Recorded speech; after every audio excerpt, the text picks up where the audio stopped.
Hi, and welcome to another Motion Industries how-to video. My name is Tom Clark. I'm your host, and on today's how-to, we're going to be talking about how a solid lockout tagout program is so critical to the success of your facility. And helping us out from the Brady Corporation is John Robinson. John, welcome, man. Good to have you here. And thanks so much for having me. You know, it is so important, seriously. Let's just give the folks a little brief overview, because we have some workforce changes that's also important, and it does have an impact on this, doesn't it? Sure. First, there are a few things happening today in our businesses. More people are working and working later in life, so there's often a gap with employees knowing proper procedures as new workforce generations come in. Then, and what's really important is the part where these devices and the procedures play in keeping people safe. Manufacturing is an industry highly cited by OSHA for violations when it comes to proper lockout procedures. And it makes sense. We work with some pretty dangerous equipment. There's not one part of the process that's any more important than the other, right? Actually, it's the entire process, from assessing the safety in a facility to the procedures that help ensure that employees know what to do to stay safe. And of course, the devices themselves that safely lock out the various machines. The best process is one that includes all of these elements, and Brady handles them all. Now, you know, this is like this is a major PPE right here. This would be personal protection right here. But, you know, you also wear personal protection as well, like glasses. We're not going to wear it for demonstration purposes, but we want to make sure that everybody knows that whatever the job calls for, make sure that you're wearing the proper PPE. All right, John, it's all up to you. I've used this compressor, so you're the authorized employee. How do we lock out, tag out, man? First thing we're going to do is assess this piece of equipment's risks and hazards. So we can see here that it has all the electrical and pneumatic tags for all of their isolation points already labeled. Okay.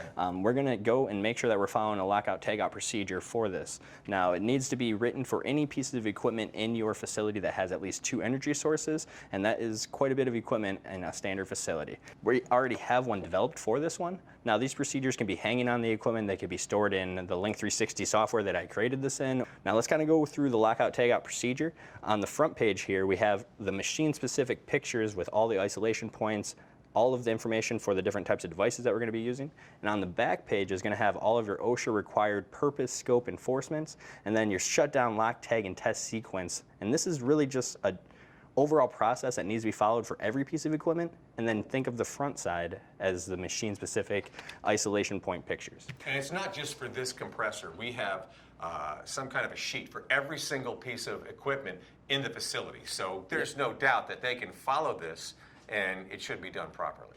Exactly. All right. So let's go through this. The first step that we're going to be doing is notifying everybody in the affected area, and that's going to be just you and me. Okay, well, you got to tell me. We're going to be working on this one. Okay, I know. Perfect. Next, after that, we're going to be making sure that we've done a machine stop. We've already done all of that. Okay. And then next, we're going to be reviewing the procedure, which I just did, to make sure that we have all the devices, which we already have all laid out here. Okay. What's number 1? Now let's start locking out the electrical. That's going to be the first thing that we're going to be doing. This electrical plug is 120 volts here. Okay. And we need to lock it out by using this electrical plug device with a tag. That way they know who locks it out. And nobody else is going to be able to open that to plug this back in, because with you being the authorized employee, that key goes in your pocket. Exactly. The authorized employee has complete control of all the energy sources at all times. All right. Now, once you lock that up, then what do we do? Next, after we've locked out the electrical, we're going to be moving on to the pneumatic, which is 100 PSI right here. We're going to disconnect this right here, and this gauge and safety bleed valve on the back here can dissipate any stored pressure that we have in the system. You do need to verify that all of these energy sources are not just isolated, but they're actually at a 0 energy state. For the electrical, that's going to be just testing at the control panel after we have it unplugged. Okay. Now we're going to be applying this tag here so that people know not to insert any other hoses trying to draw power from this, because they're not going to get anything. Once we've locked out the pneumatics, next is going to be this V1 valve at the bottom for the condensate. The condensate needs to be disposed of with environmental regulations, whatever you have for your state and local regulations for disposing of that. And that needs to be closed, and then we need to add a tag on here so that people know not to come and open this back up after we've drained it. Now, this needs to be done, though, every single time that maintenance is performed. Is that correct? Good point. This procedure should be followed anytime maintenance is being performed, or you're going to be putting yourself in harm's way or a hazard zone. The procedures also need to be reviewed at least on an annual basis, and they need to be able to stay up to date with any changes, to train any of your people of any new valve that you would have put in place. As an expert in safety, Brady is dedicated to make the process easy for you, from lockout tagout program audits to software that holds your procedures and informs you of critical audit dates.